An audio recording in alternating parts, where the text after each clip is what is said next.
Where do you get your news? In this video, I'm going to go over briefly how I get my news, where I get it, at least some of the sources, but also explain some of my thinking on how to differentiate between fake and real news. One easy way is to go off of these main ideas. This is one company, that's just the symbol they usually use. Associated Press and Reuters. They provide the world with most of their news, and this is key because these guys are both owned by the Rothschilds, or a Rothschild company, or Rothschild family. They're under direction, in other words, from a very particularly biased source. This is why most of the news tends to be the same, tends to just flow and say the exact same things. It is rather ridiculous. But look at articles that are posted on mainstream. If it's by AP or by Reuters, don't trust it. Don't trust it. It's going to be, sometimes there'll be classified sources. They'll reference, well, we have a source, but we can't identify who it is, an unidentified source, because it's, top secret. Well, it's because it's a CIA. From my sources, they tell me it's because it's CIA, so don't trust those either. In any of these news organizations, and many, many others, this is a quick way to determine whether or not you're looking at somebody's post or some kind of directed information. So basically these three, Associated Press, Reuters, or some kind of unclassified source, you can pretty much throw in the trash can. It's not going to be of use to you. Now, on all of the main networks, when you see articles that are with a person's name on it, there might be a bit more authenticity to that. So you can pay a bit more attention. It's possible you're getting that person's opinion if the editor is allowing them to freely report. But with the exception of Fox News, that rarely happens. I've seen a few news clips. They're rare, but a few news clips from CNN, MSNBC, where they seem to be giving their opinion, and they have some information that seems to be good, especially when it's compared with independent news sources. It seems to stand out as something better, something more truthful. At any rate, I don't trust mainstream reason, and that is why. This is the main reason why. Well, not main reason, it's probably secondary. The main reason is just the obvious bias. It gets very ridiculously obvious bias. And you can go deep with this. There's a whole propaganda aspect of how they use words. And if you listen to it all the time, brainwashing, that kind of thing. The news, the news corporations are using science of affecting people and affecting opinion, going way back into the 30s, starting with Edward Bernays, and it's a powerful thing, words and actions and TV, when you're seeing something and hearing something. This is why up in the leading decades up to now, media has had a very powerful influence. There's a big change thanks to people grasping and understanding what's available on the internet, and independent news sources have had the ability to put out their message. So let's go over some of them. Probably the most prominent independent news source online is Alex Jones's InfoWars, which I do highly recommend. They do an amazing job, I believe. And they go off topic sometimes. They get things wrong, and sometimes Alex, well, he has a temper, and so he'll go off emotionally on things. And then his style is sensationalistic. He does it on purpose. He's explained. He, at InfoWars, and some on his team, not all of them. I enjoy watching some of the others actually a bit more than he. But sometimes he will go a bit and be a bit more sensational for purposes of attention grabbing. His purpose is to grab people's attention and get them to listen to the truth he's trying to put out. And it's worked. I've met people who Alex Jones was the first independent news source they listened to. Grab their attention, they listen, they're like, huh, made them think. So he's kind of, in a way, he's the gateway to the independent media. He knows that too. It's one of the reasons he does things the way he does. It draws a lot of attention. Being the gateway person It also helps sort through.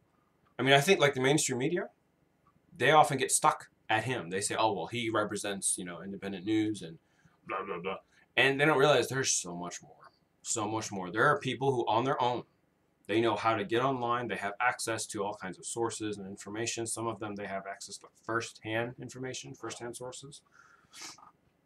So there's independent people. There's other independent teams. Just to try and list a few, there's AMTV. It's led by Christopher Green, but it's a team. They have a bit of a little news network set up. They have, studios, that kind of thing. They may even have reporters that are able to go out. There's LaRoche Pack. It's a political action group, but they do a really good job of keeping an eye on the news. And there's One America News. That's another growing, larger independent news group. It's a whole entire organization. There's Hagmann Report. It's led by father son, but they do have a few other people at least that help put together their work. Let me look. WorldNet Daily is an older website. I believe there's a team behind that as well, because there's a lot of different people he has writing for him. And Breitbart News, that one's out in the open. I mean, you might have heard that if you're trying to look for other sources online. Rebel Media, it's another good one. I believe they're libertarian. They're out of Canada, I believe. So yeah, there's just a few examples, and I'll post some of the better ones. A good list of them here on the in the information below. But don't be afraid to go out and just look. Just YouTube on its own. YouTube is a powerful source of information, because most of these guys I'm listing, actually, well, just about all of them, they are on YouTube. Some of them have their own independent website. All of them will have their own independent website. But I'm saying YouTube, a lot of them will have a YouTube channel. And that's where you can watch the live videos and watch the live reports. Some of the better ones, like if you just want to get a quick glimpse of what's going on in the day, you go to Drudge Report, his page, and look through that. You've got a quick glimpse of what's going on in the day. It's pretty good. If you want to just get you don't have time to look at something, but you want to listen to something, there's a Full Spectrum News. They do a little 2-3 minute blip every single day about some of the important things that are going on around the world. So something like that, Full Spectrum Survival. I'll put all these links, of course, below.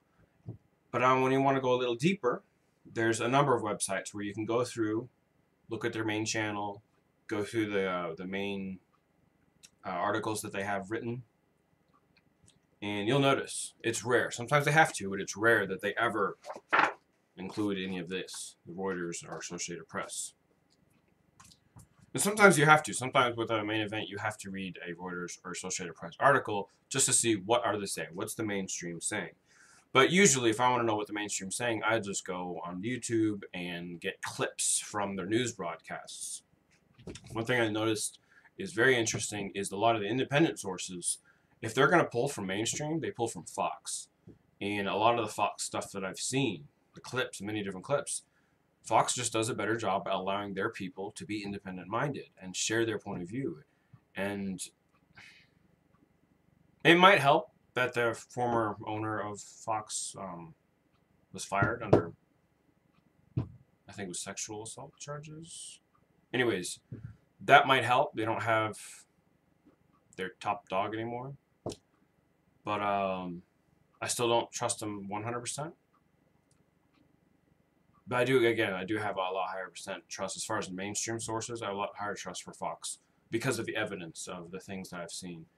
There's definitely some people on there. Sean Hannity does some really good work. Tucker Carlson does some really good work. Gutfeld, I love his hilarious point of view. A lot of fun to watch him. Of course, there's Laura Ingraham, Judge Janine. I love it when they have Judge Napolitano on. He's really good. I believe that's his name, Judge Napolitano. Anyways,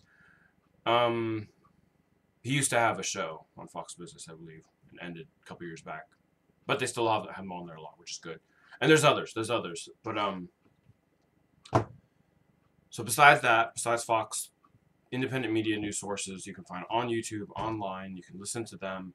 And if you get like a good set of 10 to 15, which is 10 to 15 that you can listen to each day, if you have the times, like each day I want to know, keep up on the news, you should find about 10 to 15 that you say, oh, I can listen to them. And each of them, they're the ones who put out like shorter clips. Because some of these news channels, such as the Hagmanns, they'll put out little clips, but they usually put out large reports, about 3 hours long. So that is good for those who have time, and or do like long drives, or they're at some job where you're doing something simple and manual for hours at a time, and you're allowed to listen to something. That's good for people like that. Or like me, I have time because of school. School is my primary duty right now. Well, it's going to be ending soon, but because I don't have to worry about like, I don't have a job where I'm out there 9 to 5 working most of my hours and then doing school. I don't have to do that thanks to the GI Bill. I have time to study and research, so I can sit and listen to that. But some of these they do put out. I know Infowars will do it sometimes too. They'll put out 2 to 3 hour broadcasts. And in many of these other channels, they'll do in-depth studies and in-depth reports that'll be longer. So that's not something you'd watch for like your daily information. The daily information would be something short, and a lot of these channels do have that. And of course, there's also the things on their website. You can just go right to the main page and look through things, get the information you need briefly. So you have options for those who are quick studies and for those who want to get in deep. Especially if you're trying to study an issue, it's not something you do all the time, but you're just like, hey, I want to know what this issue is about. These websites have access to some great information. They'll often get you right to the main source. They'll get you eyewitness reports on what's actually going on. So I'll put some links below. I guess this is enough of an explanation, and have fun researching.